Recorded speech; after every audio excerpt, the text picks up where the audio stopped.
Okay, this week in landscaping, it's been a couple weeks because things haven't really changed very much until this week. So, we will start, I guess, probably with this. Obviously, it rained over the weekend, thank the Lord.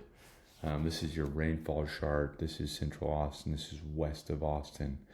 But you can tell Austin proper got about 2 inches, some places even up to 3 inches of rain in the area, which was much needed, and that's going to have some significant impact on the landscaping.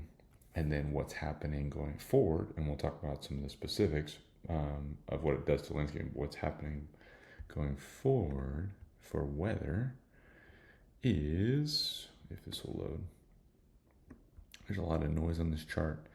Basically, you can see we're here on Monday when I'm recording this, and the temperature is going to drop hard on Wednesday.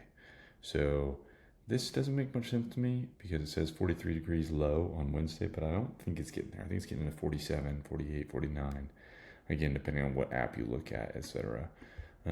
But that means it's going to get basically freezing cold, at least for me, because I'm a warm weather guy, on Wednesday morning, and then a high of 60s or 70 degrees, which is going to feel like the weather has officially fully changed. So what is this going to do from a landscaping perspective? One, we haven't really fully dropped our leaves, and we won't for another month or two on the live oaks. These are live oak leaves. But we are seeing the acorns drop. If I'm sitting in my car, in my house, I have acorns hitting it constantly because squirrels crawl around and they chew on them like this and they drop them on my head. I don't know if it's out of spite or what, but a lot of acorns are down. There's some interesting things about acorns that are probably not relevant for this video, but different types of trees or different age live oaks drop them at different times or don't drop them at all. And they can put out ridiculous numbers of acorns because they have to in order to have little baby trees. We have started to see some leaves drop, but nowhere near what they're going to do here in the coming month or so. The rain really knocked a lot of them down. What you're also going to see in the coming weeks from a landscaping perspective, I saw a little bit of this over the weekend. Some plants will pop from a blooming perspective again. I saw a couple crepe myrtles actually put out some blooms, which was cool to see. Specifically, small, bright pink ones were putting out some blooms.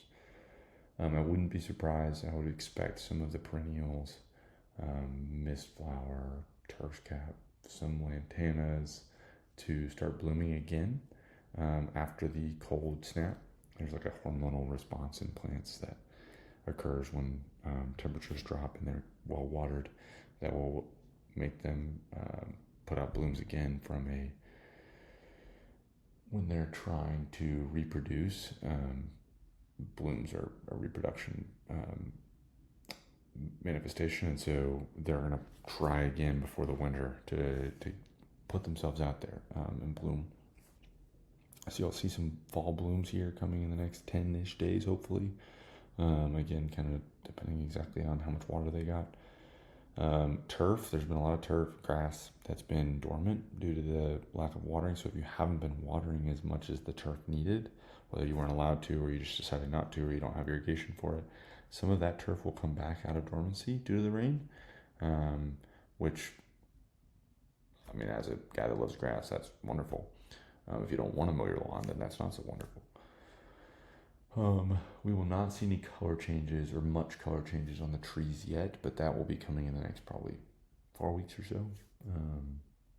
And there's more, but that's a good handle on what's going on this week in landscaping. Cheers.